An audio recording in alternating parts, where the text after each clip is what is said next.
a une infime petite partie d'artistes, ou quelques-uns, qui se produisent sur des scènes ce qu'on appelle les karaokés. Qu'à chaque vendredi, samedi, dimanche, il y a quelque chose à mettre sous la dent qui leur permet de nourrir leur famille et continuer à vivre de leur art. Il y a d'autres qui parviennent même à aller se produire ailleurs et qui engendrent de l'argent. Mais 99% d'artistes burundais ne parviennent pas à vivre de leur art. Pour la simple raison qu'on n'a pas encore mis en place tout ce qu'il faut pour que les droits d'auteur soient observés.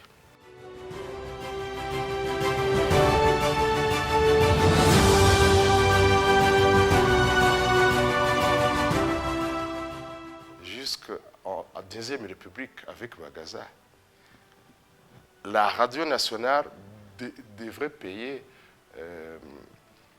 les droits aux Américains, aux Italiens, aux Français et aux Belges, parce que les contenus que la radio balançait à la radio nationale, c'était que des contenus étrangers. Mais c'est avec un événement qui a eu, je crois, en 1976, si je ne me trompe, 78,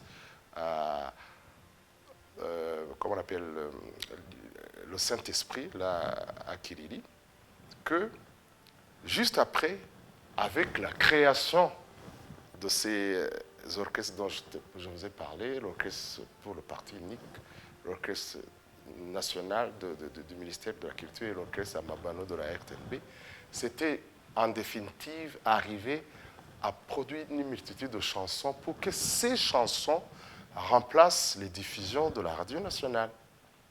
Mais malheureusement, c'est quand la radio nationale a eu des contenus burundais, que, au lieu de continuer à payer les droits, comme ils ont payé aux Américains ou aux Italiens, ils n'ont pas continué dans le système. Donc, beaucoup d'argent pour les étrangers et 0 francs pour les Burundais. Donc, si on avait pris ce système internationalisé, parce qu'il y a une structure à l'image de l'OBDA, je ne me rappelle plus comment ça s'appelle, qui recueillait tout l'argent que le Burundi ou d'autres pays a envoyé juste pour payer les droits des chansons importées. Donc, si ce système devrait rester nationalisé, je crois que les artistes burundais allaient se développer d'une façon exponentielle.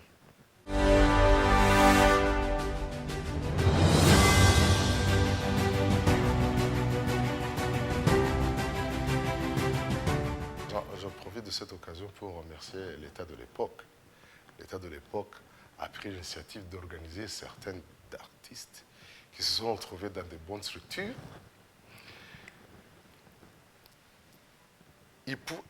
À chaque mois, ils devraient être payés comme des fonctionnaires. Même s'ils n'arrivaient plus à produire, s'ils n'avaient pas d'inspiration, il y avait toujours un salaire qui les attendait. Ils bénéficiaient même de l'assurance maladie. Et donc l'État faisait tout pour que ces artistes se produisent sur scène. Ils voyageaient dans toutes les provinces, même ailleurs.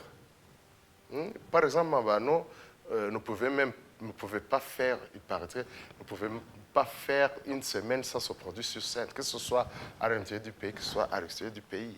C'est Mabano qui avait la mission d'accueillir les présidents d'autres pays qui venaient visiter le Burundi. Ils étaient bien, ils étaient tellement gâtés. Au lieu de planifier leur avenir, qu'est-ce qu'ils ont fait? Ils ont continué à une sorte de libertinage. Ils jouaient de la musique dans des cabarets, et on leur proposait à boire. Ils sombraient dans la misère, ou plutôt ils devenaient des soulards. Donc c'est normal C'est normal. Même aujourd'hui, si un artiste est nouvellement star, s'il ne parvient pas à penser 3 4 ans après, il ne sera plus star, il y aura d'autres stars. S'il n'a pas très bien planifié son avenir, c'est normal, il va dire en 2025, on n'a pas pensé à moi. On n'a pas pensé à moi.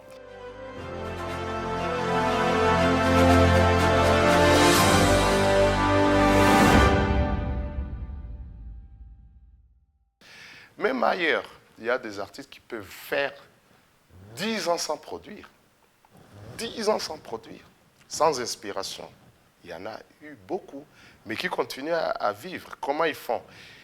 Ils profitent de du moment présent et l'argent qui entre, ils investissent dans d'autres choses, autre chose. Moi, j'ai été un manager d'une artiste qu'on appelle Bernard Debel. Je l'ai vu investir dans l'agriculture et dans le commerce. Et il faisait beaucoup de fonds, de l'argent, et pouvait même donner du travail à ses proches. C'est un bon exemple. Même aujourd'hui, c'est vraiment très développé. Un artiste peut se retrouver avec 50 millions d'un coup. Avec 50 millions, on peut arriver à faire quelque chose.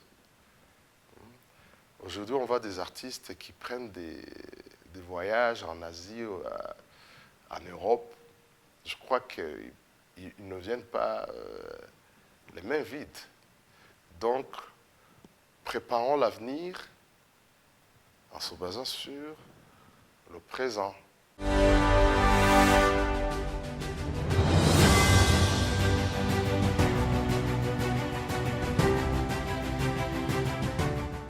Je sais, au Burundi, on aime parler de ce droit d'auteur. L'État a déjà fait ce qu'il devrait faire.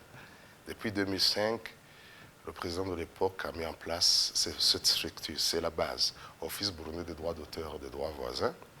Mais c'était à la société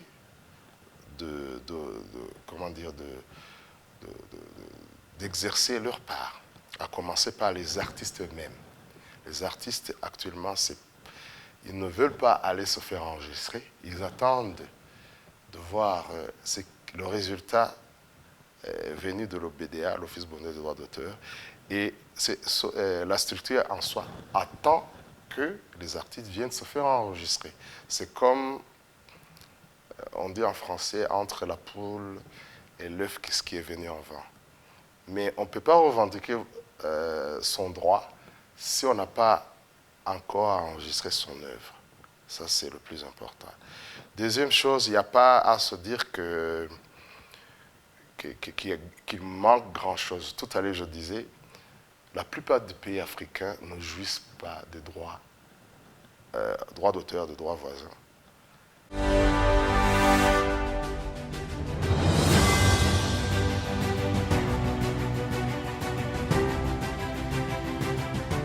Je sais qu'il y a une initiative du ministre de la Culture dernièrement, il y a moins d'un trimestre, mais il a lancé une loi comme ça. Et c'était tellement très difficile. Pour moi, c'était un échec. Ça devrait être un échec, pour la simple raison que demander aux gens qui jouent au karaoké d'arrêter de jouer de la musique burundaise, c'est quelque chose de très très dangereux. Parce que il avait une bonne initiative, se disait que ces gens qui sont en train de jouer de la musique, d'interpréter la musique burundaise, devraient en contrepartie donner quelque chose aux ayants droit. Mais malheureusement, c'était tellement vite fait qu'on ne peut pas arriver à se dire quel est cet orchestre qui a joué une chanson de quel tel artiste. Qui devrait organiser tout ça? Ça ne pouvait pas marcher. Et le danger, c'est quoi? À un certain moment, les artistes peuvent ne pas avoir l'argent suffisant pour arriver à payer. Qu'est-ce qui se passe? Directement, ils abandonnent à jouer de la musique burundaise. Et ils commencent à jouer de la musique d'ailleurs, étrangère. Résultat, dans 3 ou 4 ans à venir, il n'y aura plus il n'y aura plus les gens qui vont s'imprégner de cette musique burundaise. On aura à chanter de la musique étrangère. Les solutions intermédiaires, je pourrais parler d'une police spéciale pour les droits, pour la protection des droits voisins et les droits d'auteur, à l'image d'une structure qui a été au Burundi et qui continue à fonctionner, une police spéciale pour la protection des droits des mineurs, une police spéciale pour la protection des mœurs. S'il y a un délit qui se passe, la police intervient. Ça, on peut arriver à faire.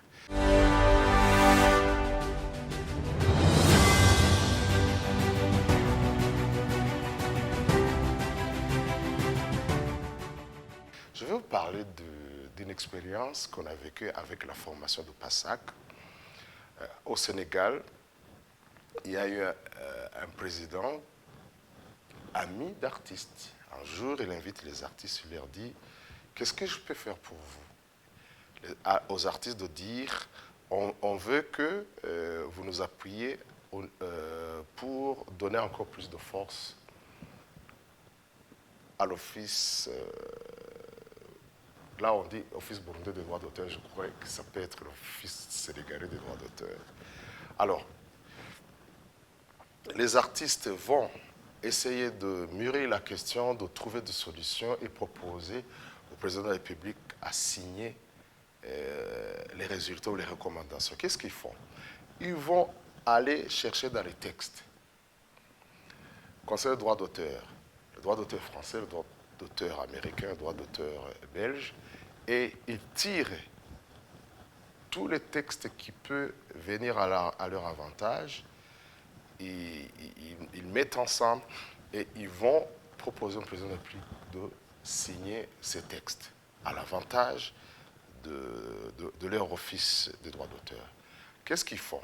Ils prennent la structure préexistante qui fonctionnait comme ça fonctionne aujourd'hui au Burundi, que ça n'a pas encore eu le temps de s'enraciner. Ils font ce qu'on appelle semi-État, semi-privé. Alors, ils proposent quelques éléments qui viennent à agrandir la structure. Et après, ils font un nouveau statut et c'est à eux de payer l'OBDA, leur OBDA à eux. Alors, ils ont proposé pour soutirer de l'argent, ils se sont dit, on va voir les médias. Chaque médium doit payer l'équivalent, par exemple, de 5 millions par an pour balancer gratuitement la musique. La télé, également, 3 millions ou 5 millions. Et ils vont dans des cabarets, ils proposent, par exemple, par an, vous devez payer l'équivalent de 500 000 francs ou de 300 000 francs. Et ils vont dans des bus et dans des taxis. Ils proposent à chaque véhicule de payer de l'argent. Par exemple, un taxi devrait payer l'équivalent de 5 000 francs par mois, plutôt. C'est rien. Et ils récoltent tout cet argent et ils font ce qu'on appelle la redistribution. Comment arriver à redistribuer cet argent? Actuellement, on peut facilement, avec la digitalisation, on peut facilement compter les artistes qui sont les plus suivis sur le YouTube ou sur d'autres réseaux sociaux. C'est facilement faisable avec la digitalisation. Et ils se disent, celui qui est plus suivi peut récolter une telle somme, le deuxième, comme ça, à un certain moment, il y a cet argent qui est redistribué. Ça, c'est une proposition intermédiaire qu'on pourrait également tirer comme exemple et s'en servir.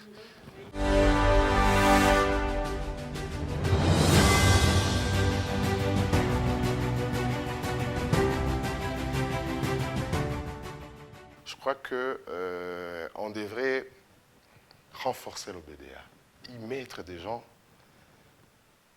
qui ont de l'expérience et qui ont cet engouement, qui ont l'amour de la musique ou de la culture en général. Donc renforcer la structure. Deuxième chose, l'État devrait soutenir la structure pour que cette structure puisse bouger ou être, comment dire, auprès des artistes, expliquer le pourquoi de l'OBDA. Ça, c'est un. Aux artistes d'aller enregistrer leurs œuvres. Parce que ça ne coûte rien, c'est zéro frais. Et ça peut se faire que demain ou après-demain, ils jouissent de leurs droits, mais on ne peut pas se dire, moi je vais jouir de mes droits sans enregistrement. Parce que avant l'enregistrement, l'œuvre ne t'appartient pas. À l'État de donner encore beaucoup plus de budget au ministère de la Culture. Parce que, allez consulter, allez voir, on dit que l'industrie cinématographique américaine produit mieux que l'agriculture américaine. Allez voir ce qui se passe au Burkina Faso, au Maroc, en Afrique du Sud, au Nigeria. Ce sont des pays qui ont compris et qui ont donné comment dire, la force ou la valeur à la culture. Le Burundi, c'est encore un pays vierge. Nous avons une culture énorme. Dès la naissance jusqu'à la mort d'un Burundais, il y a des chansons qui relatent la vie d'un Burundais. Quand un enfant naît, on chante. Et les paroles, c'est tellement enrichissant, c'est tellement profond. Au cours du mariage, ce qu'on appelle dot, mariage, des trucs. Tout ça, à écouter la profondeur des paroles, c'est toute une culture qui n'est pas encore été découverte. Donc, réveillons-nous. L'État joue son rôle, mais la société civile devrait jouer le plus grand rôle par rapport à l'État. Il ne faut pas toujours dire c'est au gouvernement de faire ceci, de faire cela. Les pays qui ont compris, tout est parti de la société. Il y a beaucoup d'initiatives, beaucoup de structures privées qui sont nées et qui ont parvenu à faire bouger les choses. Dieu merci, actuellement nous avons beaucoup de structures privées, à l'image de ce qu'on appelle les labels, quand on parle de Master Music, quand on parle de Bantu Boy, quand on parle de Kuza Music. Et également, ça vient me service, j'en profite pour me faire un peu de pub. On est là, on réfléchit. Il y a eu beaucoup de structures au niveau organisationnel des événements. Quand on parle de Crystal, et nous avons beaucoup d'événements qui sont là. Il y a la Brody, il y a d'autres. Il y a 15 ans, il n'y avait rien. Mais maintenant, on commence à renaître de nos cendres. Donc, je dis que dans 10-15 ans à venir, je ne crois pas qu'il va y avoir beaucoup d'artistes qui vont abandonner ou tomber dans la misère. Ça, c'est sûr.